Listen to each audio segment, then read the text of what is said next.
Graça e paz, meus queridos irmãos. Falaremos hoje sobre essa obra magnífica, Confissões de Santo Agostinho.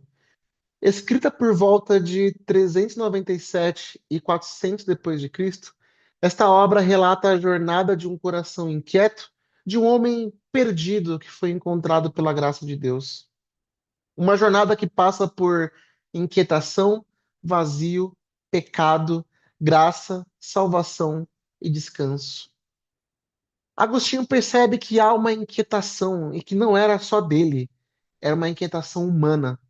Era o vazio de toda a criatura separada do Criador. Por isso ele escreve: Nos criaste para ti, e nosso coração está inquieto até que repouse em ti. Deus criou o homem para a comunhão com ele. Fomos feitos para o eterno, para a plenitude, para o descanso em sua presença. Em Eclesiastes, capítulo 3, versículo 11, a Bíblia diz que Deus pôs a eternidade no coração do homem. Essa eternidade só pode ser satisfeita no eterno, em Deus. Mas o pecado rompeu essa harmonia com a eternidade, nos trouxe a morte. Desde a queda, carregamos dentro de nós uma ausência, uma fome, uma saudade da eternidade. O ser humano busca resolver essa inquietação na felicidade, na busca do amor, no sentido da vida, no sucesso ou no descanso, mas procura no lugar errado. Agostinho entende que toda inquietação humana é lá no fundo saudade do Criador.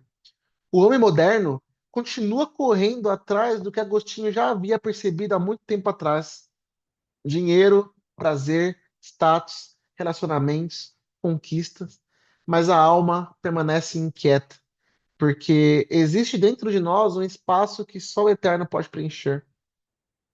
Deus nos criou para a eternidade, mas o pecado nos lançou à morte e à inquietação.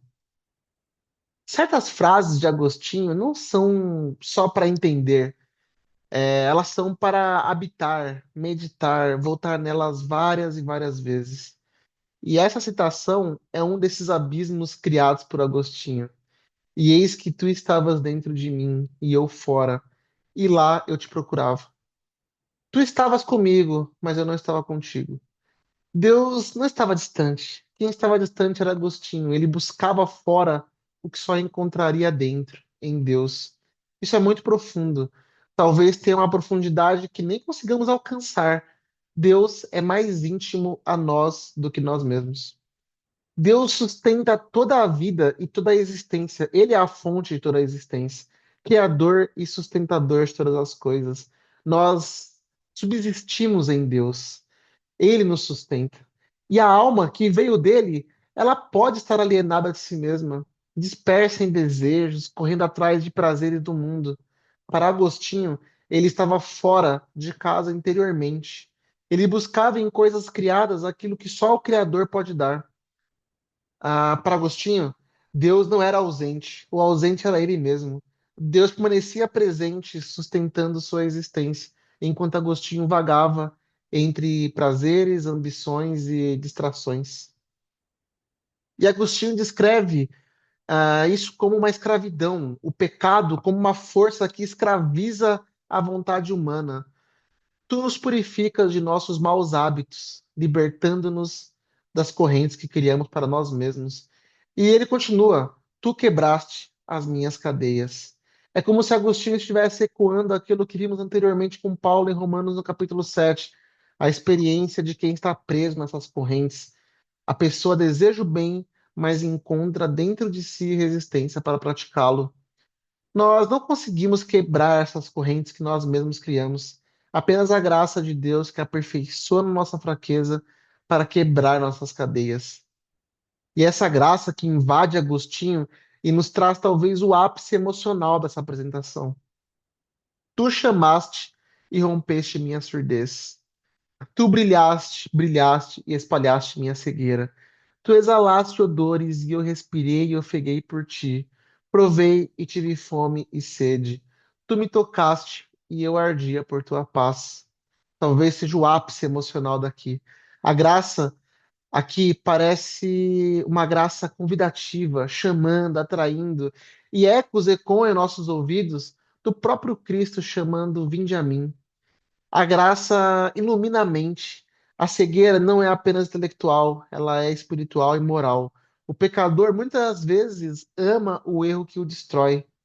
Aqui, Agostinho descreve o milagre da conversão como em Efésios capítulo 2, mortos em delitos, mas vivificados pela graça.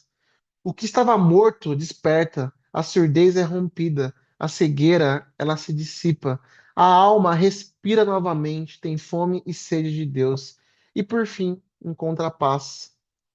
E o foco não é performance espiritual. Agostinho reconhece: atribuo à tua graça e à tua misericórdia o fato de teres derretido meus pecados como se fossem gelo. Não foi por disciplina, por esforço moral ou méritos próprios, mas por graça e misericórdia.